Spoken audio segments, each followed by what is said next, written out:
totally live. This is not edited. It is Monday, December 9th, and where I am in Central Europe, it's 6 p.m. Darren, I think you've got noon where you are.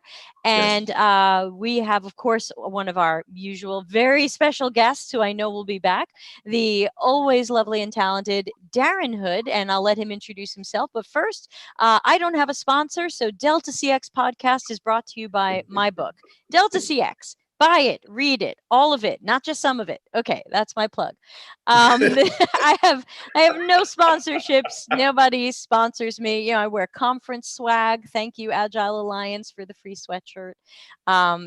This brought to you by vegan protein powder. I don't know. We don't have sponsorships. We're completely not for sale. So today we're going to be talking about emotional intelligence, and I'm going to just check all my screens here, but we should be live both on YouTube and on LinkedIn. And so I want to make sure that everybody who is doing the LinkedIn thing or the YouTube thing, ask your questions as we're going, and I'll be monitoring those, and I'll make sure that Darren learns about the questions. So, someone said they're buying the book today. Thank you so much. It is available on Kindle and on paperback. The special edition hardcovers you can only get from me, and I didn't put them online yet for sale. So, Darren, I'm going to throw it to you. Give us an introduction of yourself, and then I want to hear all about emotional intelligence. Okay, thanks, Debbie. Thanks for having me on again. Just a quick elevator speech, if you will, introduction to myself. My name is Darren Hood. I have been practicing in UX and human-computer interaction space finally did a count, for 23 years. I did my first website, created my first website in 1996, and I was already doing some other types of designs that were non-digital, or at least not non-website oriented. And I found my way into the UX world through a combination of instructional design and web design. And when I finally assessed my background and tried to check and see, what do I really want to do? What do I really enjoy doing? I ended up embracing information architecture, and that vaulted me forward into what I'm doing today. I've been working at creative agencies, at large corporations. I'm also a professor, an adjunct professor at Kent State University in Kent, Ohio, and at Lawrence Tech University in Southfield, Michigan. And I teach workshops, UX-related workshops at Fort Grand Circus here in the Metro Detroit area, where I reside. So that's basically me. I love UX. As you look at my LinkedIn profile, you see something where I say I am a UX activist. I am so in love with UX that I defend it. I try to defend its integrity. I try to help people develop as much as I can. If I see something ridiculous, I am going to say something about it, and I'm going to at least to critical thinking, because we need to do that. If you go to a conference room, you go to a meeting, and you're a UXer, we are the youngest people in the room from a discipline standpoint. And for that reason, we have to represent ourselves a certain way, and we need to really take a stand. It's not enough to hold the position. We've got to all have to be in a position where we can talk about what our value is, what it is that we do, and help people to embrace us as we continue to evolve. So at any rate, that's me in a nutshell. I think I did that in under 2 minutes. It was beautiful. Beautiful. So now tell us more about emotional intelligence. Maybe give us a definition. I know you might have a couple of slides to show. What is this, and why should we care? Emotional intelligence is something that basically, if you were to look at what they're saying in mainstream media, emotional intelligence revolves around the ability to know yourself and manage yourself. That, if someone gave you a little nutshell definition, that would be it. I want to go a little bit further, because it's critical to the world of UX. It's not just about the deliverables, and it's not just about your designs, our designs.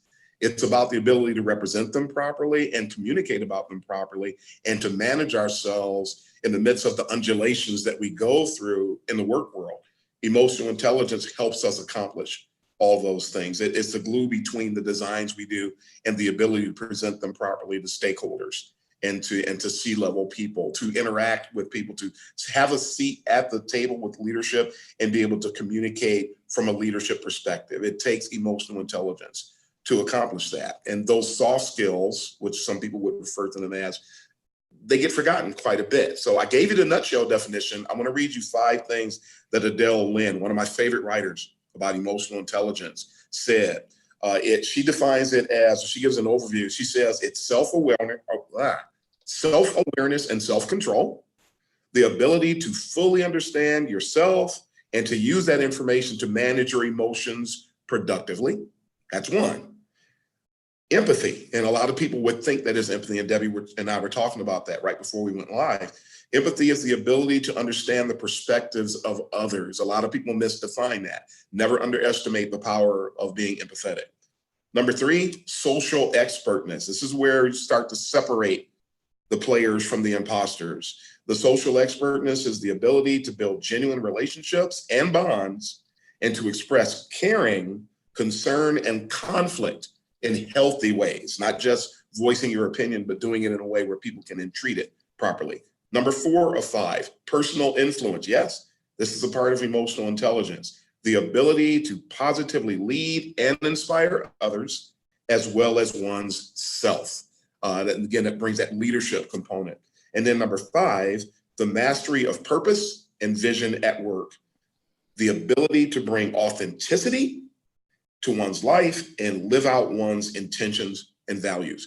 These are Adele B. Lynn's 5 key elements associated with emotional intelligence. If we have these, if we learn them, if we grow in them, it will help us be more sound professionals and gain and foster more respect for the discipline that we. I'm going to jump in and I want to ask your opinion.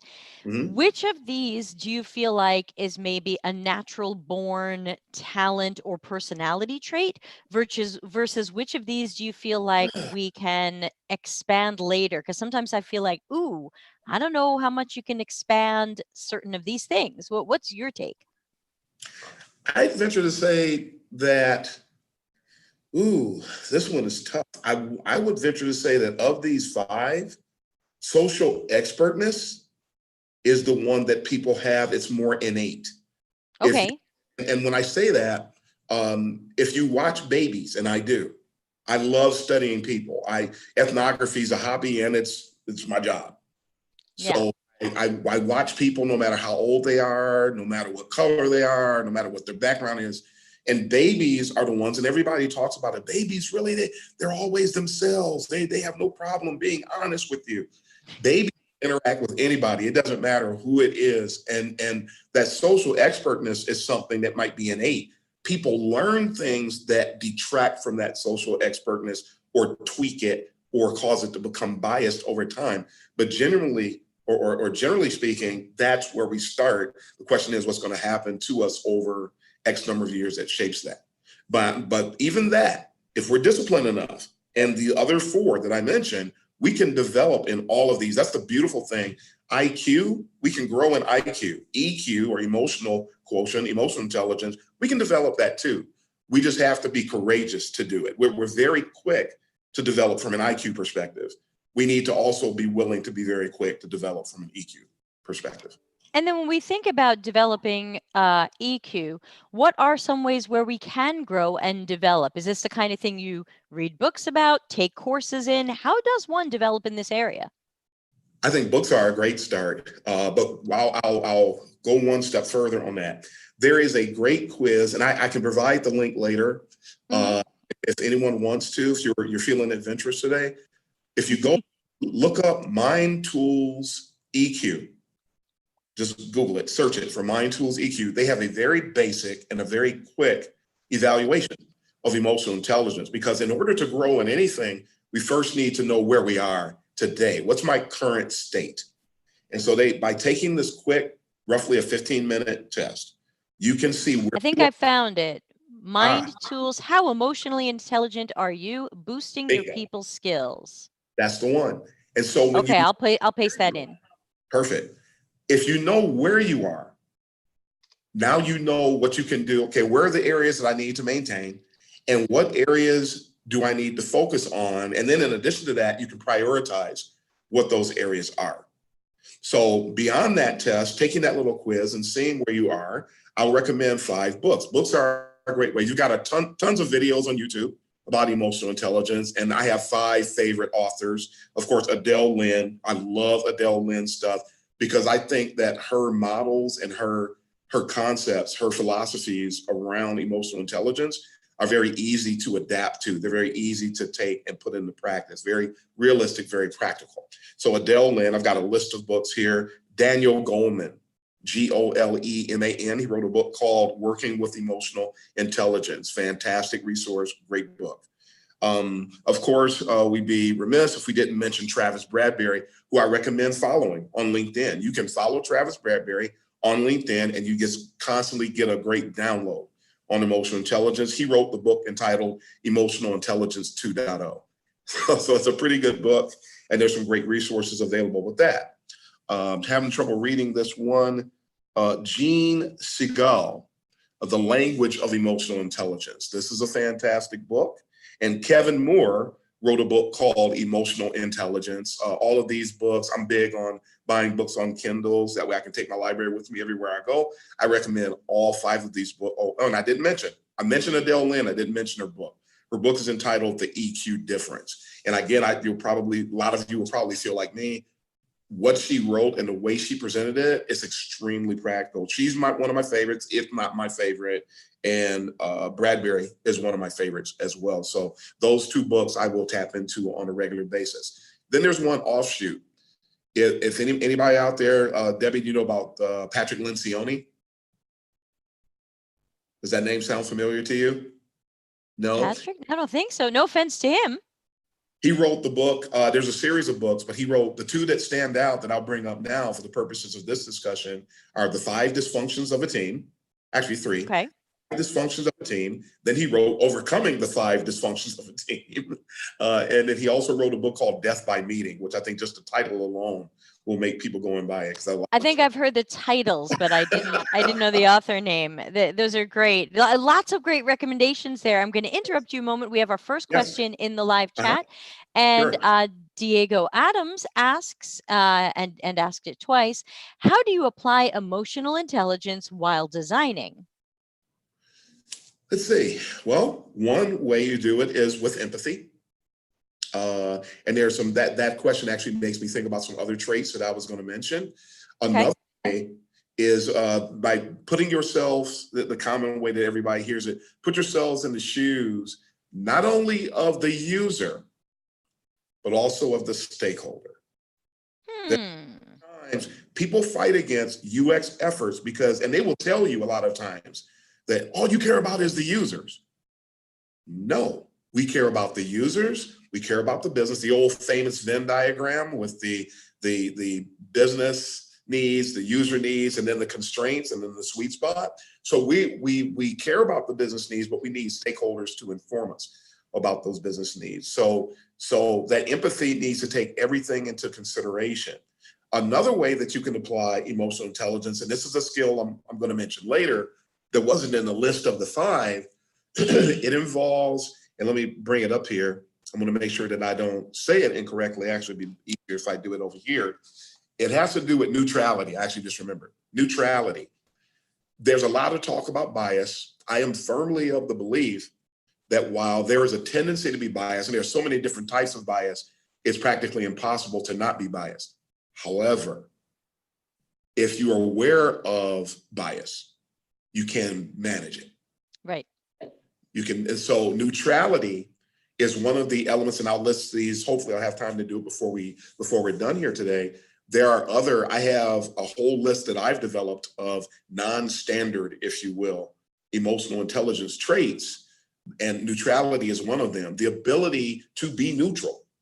In other words, some people would call it objectivity, but neutrality goes a step further because you have to formally decide, I need to suppress everything. And I would go as far as to say, if we cannot achieve neutrality through emotional design efforts, our designs have a great potential to fail. Why? Because you'll have data, you'll have information that you need to follow. You have this data that's helping you to achieve data-driven design efforts, user-centered design efforts, and you will discard that data in lieu of giving way to or yielding to your biases. So we have to shut our biases down. I remember doing a design once, and when I handed the wireframe, they're very high fidelity wireframes, I handed them over. And when I got the work back, when the developers put everything together, the blues, it was a medical solution, and we were using blues because of how blue is popular in the medical community. That was our color palette. And next thing you know, there was all this orange all over the place. And I said, hey, what happened? Where did this orange come from? And then the guy said, I like orange. As if we all don't have a story like that. Yeah, but it's funny, but it answers the questions, because in addition to that, you have to go back and then convince the stakeholder why things were done that way in the first place. So now you're emotional. Remember, design is not just the artifacts and the deliverables, it's the way that we interact. It's our relationships. You can have the best wireframes and the best prototypes in the world, but if you can't communicate it and you can't stay level-headed in the midst of certain discussions, then what is it worth to have all these fantastic designs? So the emotional intelligence, again, it's that glue that holds everything together that we do. And that's a, if I can jump off from that for a moment, there's an interview in my book that I did with a business analyst who also coaches other business analysts and things like that. And she tells a story at the end of the interview about how she finally got UX. She finally saw where UX fits in. She finally was starting to advise BAs to stop over prescribing the requirements, because that's UX's job, to solve the problem, not to solve it in the requirements. And then she's like, and I wanted to bring this guy in, and he shows up to a meeting and he drops the F-bomb, and he basically becomes a pariah. He basically becomes the guy nobody wants to work with, nobody wants to invite to meetings. And she said, after that one meeting, I had such a hard time getting stakeholders and managers and leaders to buy into UX, because they remembered that guy, that one jerk really ruined it at this company. And I think that ties into the story you're telling, that this person lacked neutrality. This person lost their cool, and we've all lost our cool. I've got a story I won't tell about when I lost my cool, but my manager took me aside and was like, that probably wasn't the right thing to say, and you're right, I'll go apologize to that person, and it got smoothed over. But even that one example, we can really hurt the way people see the industry. All of us. I mean, there's so much riding on us every moment. We have to really be at our best. Yes, absolutely. Back to you. What else you got in your slides and your stuff and the fake trees behind you? Why don't I go ahead and isn't that a great wall? That was my product. Is he using that background? No, that's the wall. Why don't I go interject those other traits here? So I'm going to make sure that I get in. Okay, the first one is curiosity. And I refer to these in my little deck here as overlooked emotional intelligence traits. These are things that people, when you think about emotional intelligence, these don't get very much coverage, but they're very critical to what we do. And this sort of taps into that question that was just presented a little more as well. Curiosity is number one. People wouldn't think of that as an emotional intelligence trait, but it is. The innate tendency to delve into what we don't know.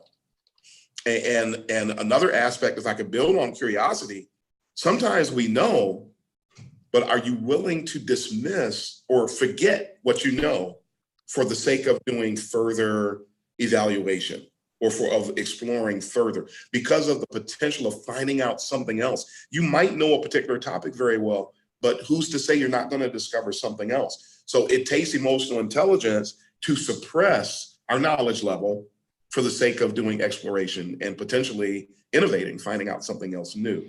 So that's am I getting it right if I say this reminds me of something we could try to say to people who say, we don't have to look into that. We know our customers. We know what they want. Absolutely. That's another aspect, because curiosity has no bounds. And it could be about the users. It could be about the business. It could be about data that we already have on hand. Maybe there's an element of that data from a research perspective. Maybe there's some data that maybe there are some stones that are unturned. We have to be willing, whether we find anything else or not. There's always a benefit to going back and revisiting something anyway, Because if we don't find anything out, then we just validated everything. If we do find something out, now we can be happy that we were willing to put forth that effort, and the ROI that comes out of that a lot of times is going to be very substantial, especially if it's untapped. Any untapped area, that's going to give us some actionable, some trustworthy data and some reliable data that we can do great things with. Yep. Excellent. Yeah, keep going. Number 2 on that list is idealism. What is idealism? The willingness to engage in speculation, sort of similar to the last point, to help establish new boundaries. Are you to engage in these new ideals? Are you willing to examine them? Are you willing to speculate? The what if you will. What if this happened? And if nobody knows the answer, then it's time to do some research. It's time to dig. And you have to suppress ego to do that. That's something that emotional intelligent people are capable of doing. We all have ego to a degree. It's all something that we're confident in something, but that's not a reason to not go further or suppress what you know.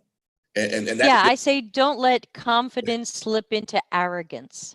Yes, absolutely. Absolutely. The third one is pragmatism. And pragmatism is the focus on being practical and maintaining a commitment to what really works. Something that's another aspect of speaking to bias. There are times where people don't want to get into something, they don't want to use a particular solution because they really feel that what they've already have out there really gets the job done. But in their game to taking what's already out there and comparing it to another potential solution or 2 or 3, just to make sure that we got this thing done right. Not to mention the micro experiences and the micro interactions that we could delve into and what discoveries we could find there. So being pragmatic is quite beneficial. So it sounds to me like the last 2 we could simplify. So I don't mean to oversimplify, but it sounds like they could be oversimplified to get out of the box. Yeah, that's good. And that's fine. Yeah, absolutely. And a lot of the time, and I'm all for that anyway, be overly complex to achieve the greater simplicity. The good thing is that's what we just did between the 2 of us. The good thing is you cover all grounds and it actually make it easier to communicate it later. So yeah, absolutely. Definitely. The next one is adaptability. Morphing in accordance with conditions, circumstances, and requirements, fostering optimal attitude and performance. So, and I think my Wi-Fi blipped a little bit. Can you name that one again? Sure. Adaptability. Okay, that was adaptability. Okay, just want to make sure everybody heard. And willingness. Our ability and willingness to morph based on the conditions, circumstances, and requirements so that we can foster optimal attitude and performance, not only for ourselves, but amongst the teams that we're collaborating with as well. Don't be so rigid. Don't be difficult to interact with. Don't be so sold out to something. This makes me think about something that I'm sure all of us who've been doing UX for a while or CX have heard. Don't be married to your solutions. Don't be married to them. Present them and be willing to adapt. Be willing. You might have to tweak that thing that you know works because maybe it works better for the team, or just maybe it's just better for the dynamics of the team and the way that the team collaborates and communicates. But be adaptable. Don't be overly rigid. There's a time to be rigid, but most of the time it's better to just be adaptable. And if I could throw 2 things at that, one was when I interviewed the marketing expert in the book, she said at one point, like, "Oh, UX people, you tend to take your ball and go home. If you can't get all the testing time you want, you just act like we won't do any testing." And I was like, "Well, hold on, that's really not most of us." Right. I understand that's the experience you've had, so that's real, and I validate that. But that's not the better UX practitioner. So I ended up kind of cutting that out of the interview because I was worried it would alienate people. But I did mention at the end of the interview that she had said that, and that really fires a warning shot at those of us who do that. Yes. Who say, "Oh, we can't get that time. Well, then F everybody," and etc. And it's funny you mentioned that. I've had conversations with people where I always call that out. That's something that happens when folks interact with UXers. Nothing against new UXers, but the newer a person is, the more likely they are to want to take their ball and go home. we all may have experienced it at some time over the point of our career where we got frustrated because nobody wanted to do what we were recommending, and you have to go for a nice long walk. But when you get, the more seasoned you get, you understand that we're another old adage in the UX world is that we were taught to pick our battles, but we Yes. time. Early on, we want everything to go a certain way. If it doesn't go this way, and you learn to just sit there and some people would say poker face your way through it and just being calm. I'm not married to it. Okay, I represented the best practices. I advocated for the user. The team didn't select my option. Hey, but we're still going forth as a team, and we're going to succeed or we're going to fail as a team. But I don't have to be married to it. I don't have to be rigid. I don't have to rappel down the wall and start swinging on everybody. Just calm down and emotional intelligence your way through the thing. It didn't work out the way you thought. It is what it is. That's one of my biggest things now today. It is what it is, and then I just move on to the next thing. And I'm going to do the same thing again. I'm going to advocate for the user. I'm going to represent the best practices. I'm going to give an expert recommendation and opinion. And if they don't take it, if they take it, hey, let's have a potluck. If they don't take it, then hey, then we live and we fight another day. And I have to, when I not say it the way they said it in Waterboy, in the movie. I haven't seen that, so I'm not going there. But the other thing I wanted to mention is for the adaptability one thing that I've started saying is I tend to lean on and you can't see my phone, it's too bright. These are the original 12 Agile Manifesto principles. Anybody can Google them and look them up, and every company's trying to be Agile. So I'll tend to throw this back at people, especially on the business side, because all I hear is enough. Agile. So I'd like to tell them when I think about adaptability, I tell them Agile Manifesto principle number 2, which says, welcome changing requirements, even late in development. Agile processes harness change for the customer's competitive advantage. So I try to remind people when I ask them to be adaptable, when I ask them to be open to ideas, when I ask them to give me that time to research, I remind them that's part of agility. Agility would want me to find out information even a little bit late in the game, because then we would have to shift or pivot or rethink our requirements. Why would we continue building the wrong thing when we have better information? So that's the way I have started throwing it more at the non-UX side of people is, oh, we all want to talk about Agile. Good. Do it. Yes, that's great. That's great. Thank you. Back to you. How many more of these? I'm trying to double check. And then after we're going to run out of time. No, we're not. I've got 3 more of these. 1, 2, 3. I've got 3 more of these. Then I've got a list of when to know of EQ red flags that I want to share. Okay, so I might jump in on these 3 a little bit, but then I'll let you read the list and try not to jump in. Okay, this one will be easy, and it's probably going to poke you a little bit. Resilience. Okay. Resilience, the ability to rebound quickly from disappointments, distractions, or uncomfortable factors, being committed to progress, no matter what. That's a walk around the block, I think. That's a key factor. And you can, everybody's listening, examine as I'm bringing up these different points, I challenge you to take a look at yourself and evaluate yourself as to where you think you stand concerning these. And it's amazing, especially in the UX world. I think a lot of these are missing. A lot of these are being overlooked. People are purposely, I actually presented this once and I had a group of people do the test, and a revolt broke out after people saw their scores. It's a demonstration that there's a lack of emotional intelligence, but I'm getting ahead of myself. The next, there was a revolt. Yeah. And if it would have been, if the Purge, and then another movie reference, if the Purge had been taking place, I would have been hanging from a street pole. People were angry about it. It is what it is, right? I was going to say quickly on that one, at one point in my 2-day workshop that I do for non-UX roles, I had like let's take a quiz to see how much empathy you have. And then I took it out because I just figured, as much as I would love to hold up the mirror to everybody in the room, this can't go well. I have to have enough empathy to know this is going to go badly. Yeah. So, you know what? End scene. Cut. take that out and just keep going. Okay, back to you. Okay, the next one, friendliness. This one is one of the most underrated aspects of emotional intelligence. Having a strong sense of cordiality and the ability to engage successfully with others, comfortably and without duress. This is something, you may not have been the most friendly person in the world when you were a kid. You can develop it. You can learn it. I actually, one of the things that I do to help, and this even breaks down into several subtopics if we had time, but the friendliness, I make it a point sometimes to sit and listen to people and say nothing.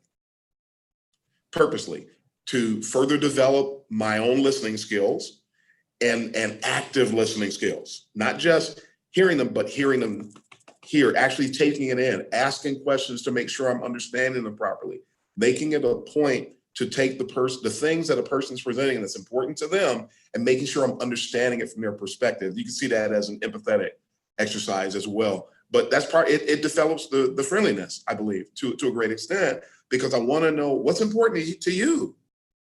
What's valuable to you? Take myself and put myself aside. So you can see a little bit of empathy in there, but friendliness is part of it. Being approachable. A lot of people, I've heard people, when they're asked about their UX teams, I have heard people say in the past, I can't approach them. I can't say anything to them. It always has to be their way. Their way.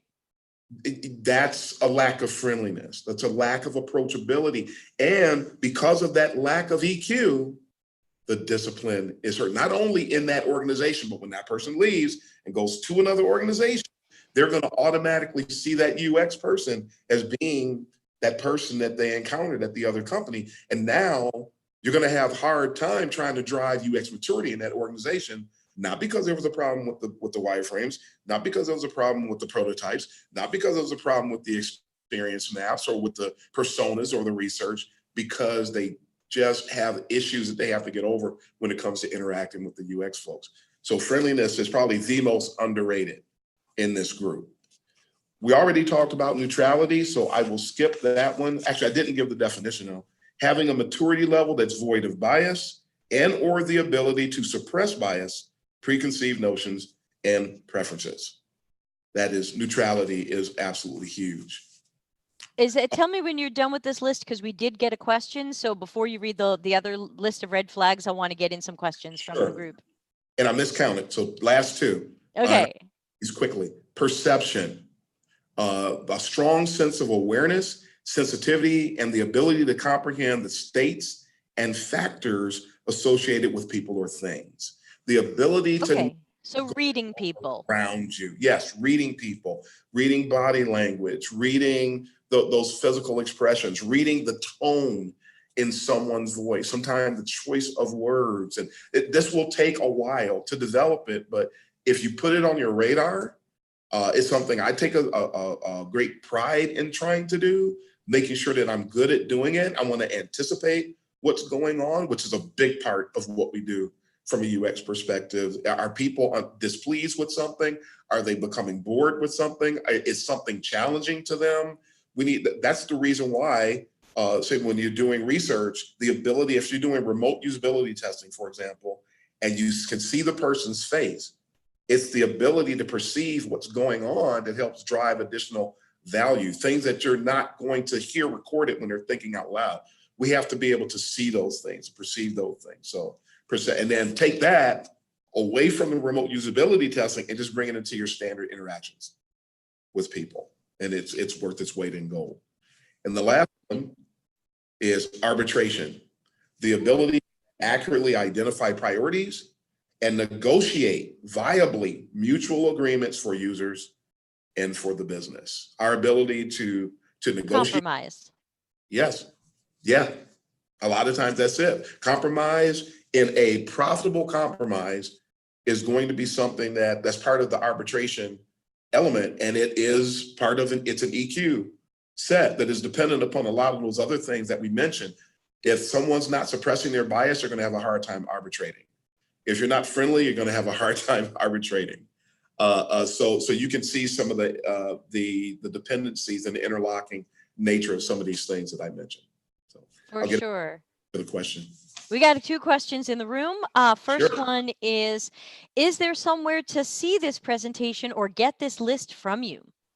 Yes, actually, the talk that I did that I'm drawing some of these notes from is available. If you go to my profile on LinkedIn, or if you go to SlideShare and look up, the title of the talk was "The Need for Emotional Intelligence in UX."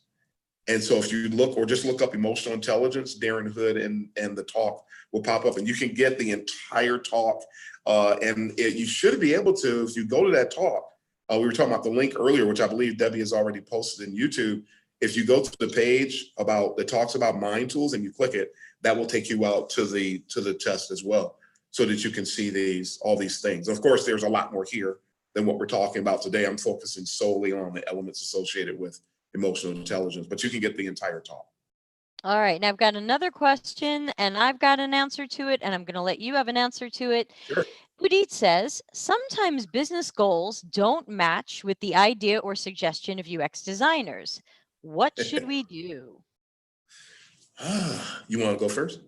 Oh my God, my answer would take us past the deadline. So I'm going to try to think of how to make it shorter. If you want to go first. I'll jump in. I'll jump in and give a condensed answer. There's 2 ways to think about it. If the business needs don't match it actually happens quite frequently, where the business needs, they're not taking the users into consideration at all. The name of the game is, and that's where EQ really comes into play, because if you know that the business goals are saying one thing, and you're going to have some idea of what the users goal, even if they're initially just from a heuristic perspective, then because of research, you're going to have a more well-rounded view of what the users want. And if you were to spot that on a Venn diagram, you'll see that it's weighted more toward the business. You're not hitting the sweet spot when it comes to that. So this is something that it'll be, now you got to do some negotiation. You got to do some arbitration, because you need to be able to take what people are presenting, go back to the business, and then try to see how many wins. This is where we have to, arbitration is so key, because you could have a list of 10 things you're trying to accomplish for the users, but realistically, you might only be able to accomplish 3, maybe 4. So, and that product or that solution is going to get deployed. And sadly, there are things that get deployed that we're working on, and they shouldn't be, in all honesty. But they get deployed, but we have to do the absolute best, and we have to live for the next time that we get to iterate on this and make improvements on this. Maybe in 1.1, in 2.0, maybe we can make those. We'll have data. If this thing gets deployed and it didn't meet the user needs and it was too business top heavy, you should be able to have some data that you can go back later. Not to say, see, I told you so. That's not emotionally intelligent. You want to amicably say, here's what we had initially. Here's what happened. Can we? There's another thing that I didn't list here. It's called entreaty, where you know what the answer is, but instead of declaring, we're not going to get anywhere if we're talking down to a C-level person or to a stakeholder. But if you can ask the question, suppress your ego, could it be possible that we could do X? Because now they will start to think about it, and they may come up with the answer themselves, even though you know that's the thing to do. Entreaty, asking a question and letting them come up with the answer on their own, is going to be a more amicable way to do it, as opposed to cracking the whip and feeding into that stereotype that UXers are trying to control everything, which we are not, but some of us are. That's the people on the lower end of the spectrum, again, the maturity level spectrum, but it does happen. So you're going to have to be patient. That's another emotional intelligence element. You got to be patient and wait to get there. It might take you 6 months, it might take you a year, and you might have to deal with 2 or 3 iterations being rolled out that doesn't really fully meet the user's needs, but we have to endure it, unfortunately. That's just the way it goes. Yeah, I mean, I certainly agree with everything you're saying. And to add to that, I find that sometimes a company doesn't want to change or shift until they feel some pain. So I might say, gee, I think the best way to go Yeah. based on our information about our customers is to go in this direction. And the business says, well, we really wanted to build this. And as Darren says, you do your best to, if there's compromise possible. Another thing I started doing was I started documenting potential risk. Like, here was what my design Yes. was, here was what I was trying to build. Business wanted to go in this direction. So this is my second design, but this is what I believe are the potential risks of building this. That does allow me a little I told you so later on, but I do hope that eventually stakeholders will see that among my skills and talents is an ability to proactively predict and mitigate business risk. So I want to be able Yes. to say, I saw that business risk coming. Next time, give me 2 more weeks, or let me do it this way, and I'm likely to save you time, money, sanity.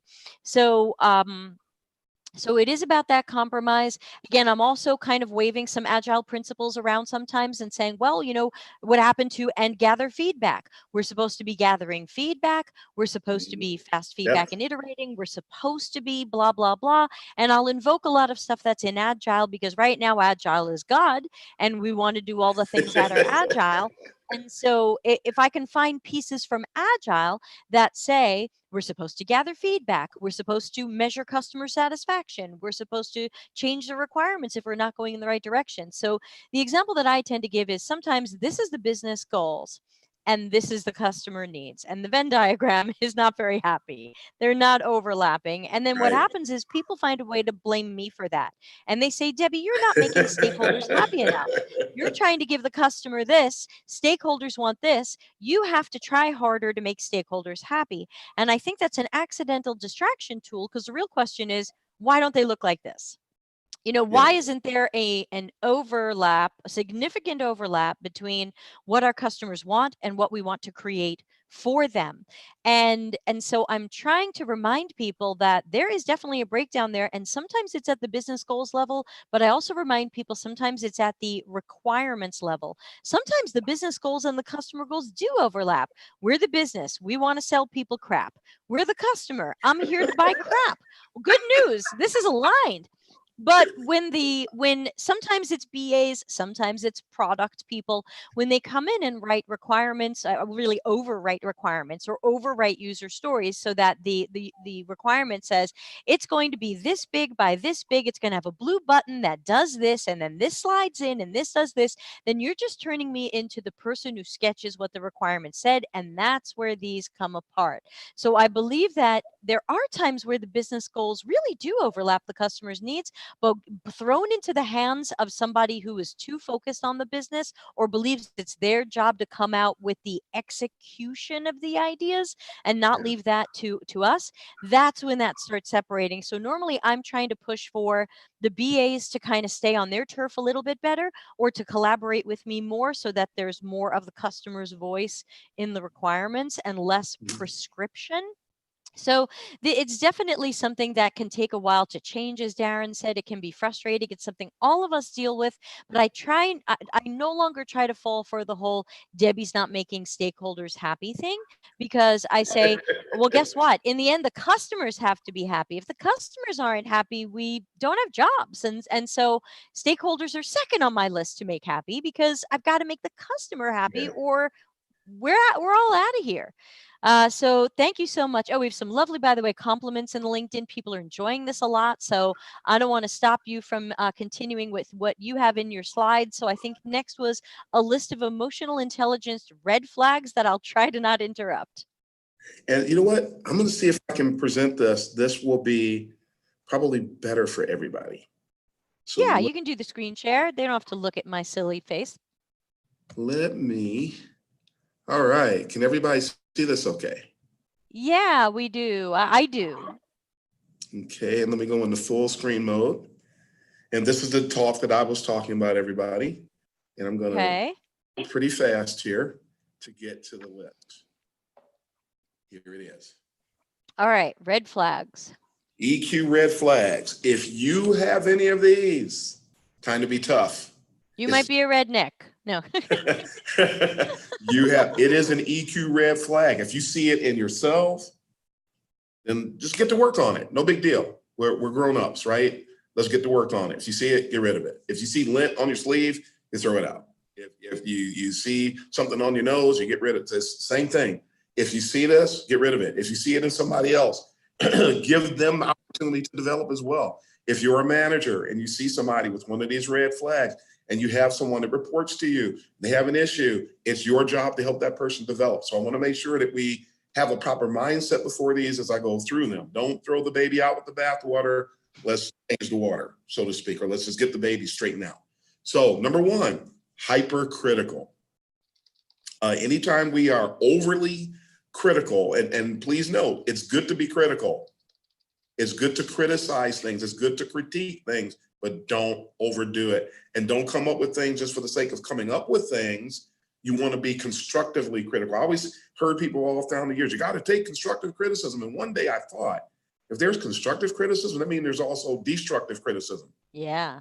And it led to this. So constructive criticism does that. It does just that. It constructs, it builds. Destructive criticism tears down. So hypercritical people are criticizing too fast. It doesn't have any value. It's destructive. It's not constructive. So you want to say, okay, what was wrong and what can I do to fix it? It's not enough to just say what was wrong. Because some people just criticize, quite frankly, because it wasn't their idea, or they criticize because they're just mad because somebody else is doing something and they don't like the fact that somebody else is doing it. There's a lot of EQ issues associated with that. So hypercritical is one. Fear. Don't be afraid. Don't be afraid of the challenge of the work you have to do. Don't be afraid of the deliverables you have to bring forth. Don't be afraid of this project and how big it is and how much work it's going to be. Grab that bull by the horns and let's go. That's the emotionally intelligent response. We know what we have to do. Let's go do it. No fear. The third one, detrimental ambition, where there are people who they want to get ahead by any means necessary, especially at the at the expense of individuals on your team, at the expense of the success of the project.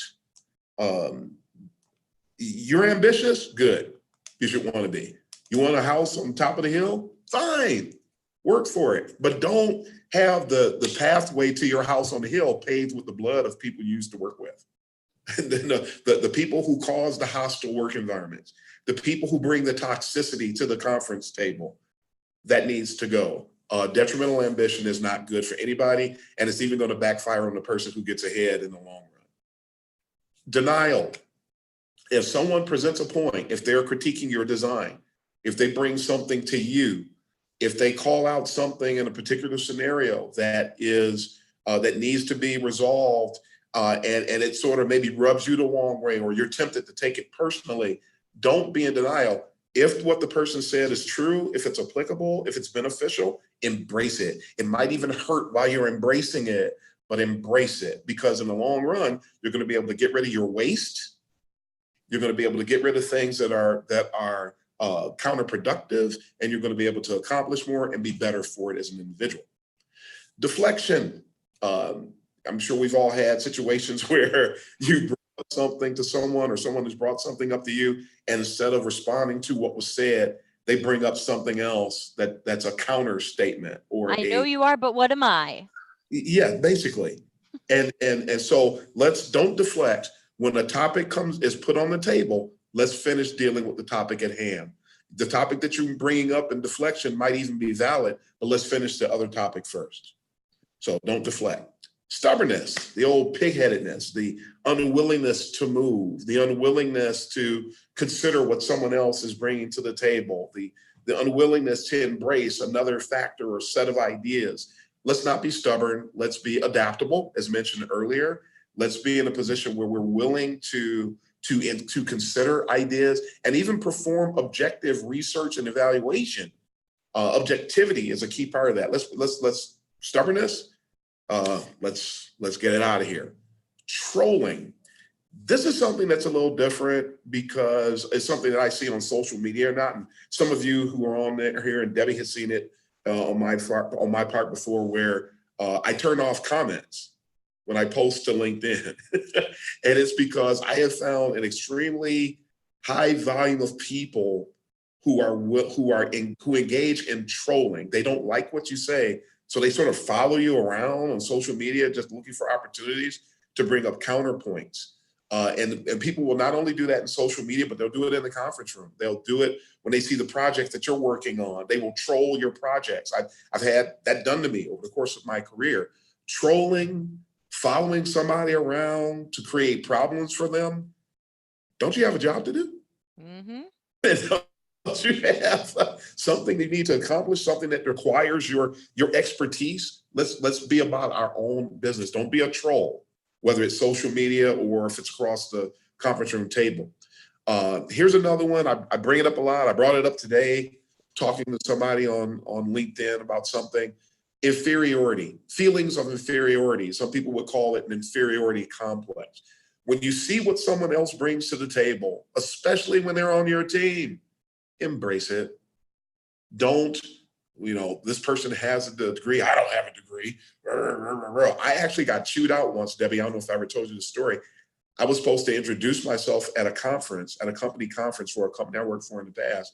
And I introduced myself. So you got your standard elevator speech, and you have your little minute and a half to introduce yourself. And I mentioned who I was, what my position was, what my credentials were, what I did for the company, what's in it for them to interact with me. And I was done. And 2 weeks later, somebody came to me and chewed me out for mentioning my degrees. What? But everybody got up and mentioned their degrees. Why is it wrong for me to mention my degrees? So that was, they were angry because they didn't have degrees. So a little bit of trolling, a little overlap there with the trolling. Yeah. Trolling is continuous. It's almost incessant. But the inferiority complex, as soon as somebody, you ever had anybody do something and they say, oh, I'm jealous of you. Get rid of that. It's tied to that inferiority thing. Debbie got a book. I am so happy for the book. Thank you.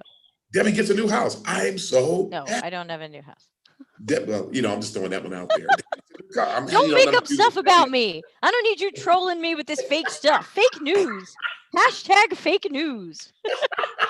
But you get my drift. It's be happy for people. I always find it amazing that people can be upset about the accomplishments or the credentials that somebody on their team has.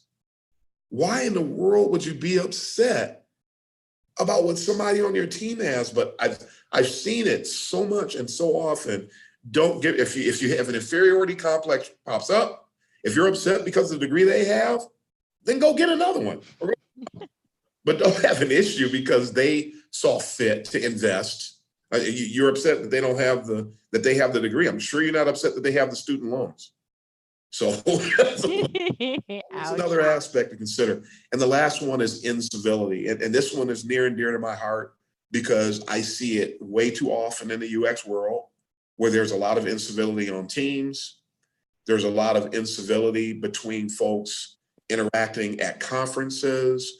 I've seen people come to conferences and they'll go through the trolling, the inferiority, and the incivility when question time comes at a conference because they're mad because that person is speaking at the conference and they're not. I've witnessed this. And it's that incivility, it's a sign that there's a lack of EQ. So these are the big EQ red flags that I wanted to call out and now. Fantastic. This is all excellent. This whole presentation seems fantastic. I encourage everybody to dig it up from the interwebs and check it out. And, if you're speaking somewhere, go hear you speak. Do you have any talks coming up? Do you have some of your schedule coming? Already in place? Well, I'm going to be speaking for your conference. That is so true. People, can we talk about my conference for a moment? Yes. It's called Concentric. You can find it at deltacx.com/concentric, CON. Let's see, CENTRIC. It is a one-day, totally online live event, January 24th, 2020. And it's only $97 to come all day long. And we've got 17 sessions. One person had to drop out. We have 17 sessions that you can hear all day long and ask live questions. So please sign up for Concentric. Darren's going to be doing a talk there, so am I, and many of your other favorite UX peeps, Justin, and a whole bunch. I should open up the webpage and take a look at who it is, but it's mountains of peeps. Other than my event, do you have other talks coming up? Oh man, I'm in the Detroit area. I host what's called a UX hands-on workshop, and it helps people who don't know much about UX, might be aspiring UXers. They come in and we go from fix to wireframing and prototyping to research. I expose people to all of these elements, including defining what UX truly is. And so it's a one-day workshop just to get everyone's feet wet. And I make sure to stress that. No, you are not going to learn UX in 6, 7, 8 hours. And no, you're not going to learn it in 6, 7, 8 weeks or 6, 7, 8 months. So I challenge people, get ready for the journey. And so that's something that we do in the Detroit area roughly twice a year. So I've got that coming up. That's also in January. I will be speaking again. We don't know for sure, but I should be speaking again at the Customer Experience, the CXM conference at Michigan State University in either February or March. I'm just waiting for word on that. I tend to speak at that the last couple times that they've done that. So I'll be ready with a new topic. And you can see a lot of my talks, including I still have to upload my micro experiences talk that I delivered for the CXM conference. That'll be on SlideShare within the next few days as well. Excellent, excellent. And we have a comment from Stephen Isaac in the LinkedIn chat, and he suggests video clips, like a video clip of different things you've gone through, and so that people can find them just as a video clip later rather than watching this whole hour, like a little video lecture on EQ red flags. He suggests that so that it can be easily shared around. That's an awesome idea. And I'm glad you said that because I have a channel, a YouTube channel that's about to go live as well. Good. Oh, then we can't follow you yet. It doesn't exist. It's there with no content. So even if you went there, it would just be a ghost town. So, but Could we still subscribe? You can still subscribe. It's called UX Uncensored on Okay, YouTube. I'm going to find that. And I will be starting to post. I'm actually thinking about taking a lot of those talks that I get this request all the time. I have the talks on SlideShare, but no audio, of course. I only have one talk that has any video associated with it. And I did a talk for World Usability Day. I believe it was either World Usability Day or World IA Day. I did a talk on how to manage UX maturity levels, the challenges associated with it. And there is a video available of it, but the video got cut off in the first few minutes. And so I've been a little apprehensive to sharing that. So I may just re-record all of these and then put them on the channel. So be on the lookout in the not too distant future. And I want to do, to his point, sometimes it's better to have those little nuggets, those little 3 to 5 minute talks. So I'm starting to think about doing those, and that's a great idea. Thank you for that. To do a talk on EQ red flags and help people to understand it. 3 minutes here, 5 minutes there. Then that's probably how I'm going to start off the channel. Excellent. And I couldn't find the channel on YouTube, so there must be something about it that's not quite live yet. But everybody do look for UX Uncensored. I'm sure you'll broadcast it on LinkedIn and I'll share it out. So check for Darren's channel when it's live. Of course, subscribe to our YouTube channel. It's Delta CX. It is live. Just search for it on YouTube. And we have 62 fantastic subscribers and hope to add to that overpowering number. We did get another question in the chat room, but it's a little bit far afield from what we've been talking about. Sumit asks about how style guides can help in product design. I think we should probably save that for maybe its own episode about style guides, component libraries, and design systems, and how they fit into UX and how they're going to help. So great question, but probably not relevant here, and especially in the last 2 minutes we have together, a little too much to cover. So I'll make a note of that for a future. So style guides. We'll make a future one of that. For those of you who are fans, I am still working on booking with Dr. Seth Finkel for our talk about imposter syndrome from a psychologist's perspective. So we're going to do that in the future. I don't have the date yet. And Darren, hopefully we will have you back with your many, many topics. Everybody, please follow Darren on LinkedIn. You may not be able to comment on all of his stuff, but he always has smart and insightful stuff, and you can press like and show your appreciation. You can press share and share it out to the known universe. So with if I could jump in there, people please know that I have comments off, and people write me and we have dialogue. They can't post their thoughts because people usually hijack it. Next thing you know, we're talking about the price of tea in China and the price of wheat in Russia. So I leave them off. But feel free to write me, and I'll get back to you as soon as I can. I have some dynamite interactions with people all over the world, and people end up wanting to talk to me, and so we end up having phone calls. So yeah, by all means, reach out and touch. Yeah, I end up with the same thing. So again, follow Darren. If you're not already following me on LinkedIn, please do. It's just Debbie Levitt, like my name on the screen. Can I do this? Let's see. There we go. That's Yeah, there it is. yeah, it took a while. I was like, where am I? What mirror version? What's my right side? What's my left side? And again, quick plug for the Delta CX book. Peeps are loving it. It's a long read, but hey, Christmas is coming, and you might need to drown your sorrows in something after that dinner with your family. So I suggest slinking into a hammock somewhere and reading Delta CX. It is a little controversial in spots, but I hear it's funny. But these are just the things I hear about my own book. So please do buy it. It's just $12 on Kindle, $23 on paperback. And I'm going to wrap it up at 7 o'clock at night here. Sun's down. I'm ready for sleep. Darren, thank you so much again for sharing your knowledge and expertise and your good EQ with us. Thank you for having me again. I look forward to the next time. These are fun. Me too. I am going to now attempt to end the stream. So